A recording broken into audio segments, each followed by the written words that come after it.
In 2020, the U.S.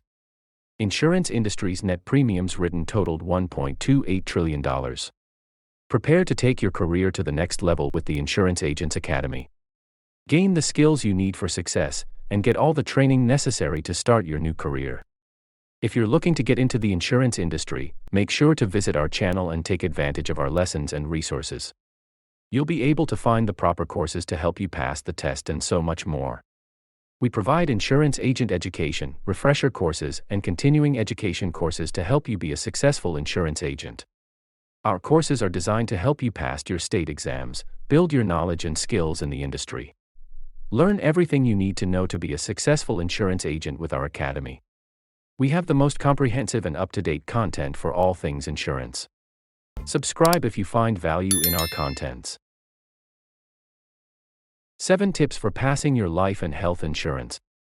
You've passed the other sections of your licensing exam with flying colors, but now you're staring down the final and most important part, the life and health insurance exam.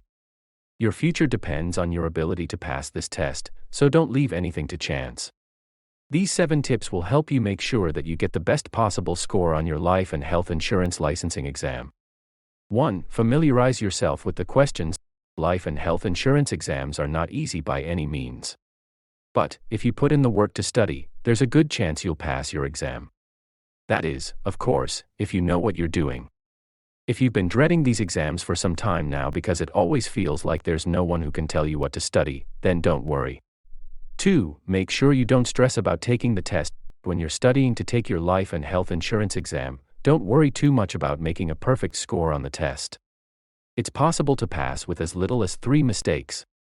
The first few times you take an exam, it may be more important to get familiar with the questions so that you are comfortable when you come back to take it again. And there's no need to cram. Studying over the course of a few weeks will do just fine. 3. Skip any questions you are not sure about to avoid wasting time. 1. Review the study guide before you take the test. If you are unclear about any of the terminology, make sure to study it. This will help you answer more questions correctly by providing context when words come up that may not be familiar to you. 2. Skim over the questions before you start answering them. 3. Know how much time is left on your exam so you can gauge how many answers to skip ahead to if necessary. A. Watch the timer in the top right corner of your screen as you work through each question. B. Skip ahead a couple of pages at a time. C. Spend 10 minutes reviewing each page after finishing with it. 4. Write legibly. 4. Work on any areas that need improvement. Making sure you don't answer a question twice. If the test has multiple questions that are relatively similar, make sure you're only answering one of them.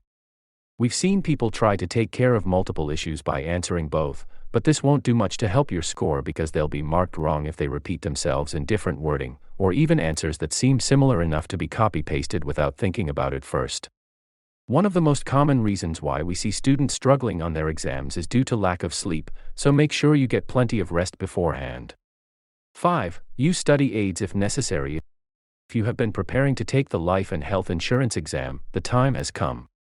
Now is a good time to give yourself a quick refresher course. Here are 7 tips to help get you ready to ace the exam. Learn all of the material in your syllabus, know how company values affect risk management strategies, understand insurance terminology, be able to compare different types of policies, term vs whole life, managed care vs traditional, etc.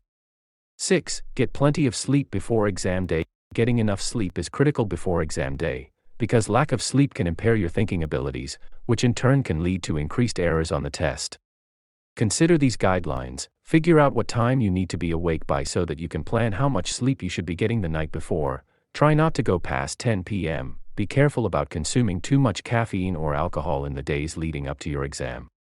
If you drink caffeinated beverages regularly, try weaning yourself off of them at least a week before the exam. Get a good breakfast and keep it light throughout the day. Avoid heavy meals late in the evening, dinner, since they will digest overnight and may cause discomfort when sleeping. When eating during the morning hours, breakfast, try low-fat yogurt with fresh fruit as a healthy option. 7. Arrive early on exam day. The day of the exam arrives. Start by making sure you're well rested and have a full night's sleep. Arriving early gives you the opportunity to distress before starting your test, plus it will give you some extra time to review your answers, or ask the proctor any questions. If there are things that don't feel like they were covered in class, now is a good time to find out why not, so don't be afraid to speak up if something doesn't make sense. Here at Insurance Agents Academy, we create our course and explainer videos to make it easier to remember when you are studying to take your insurance text exam, for a grader to pass on the first try. If you find any value in the contents, please give us a like and subscribe.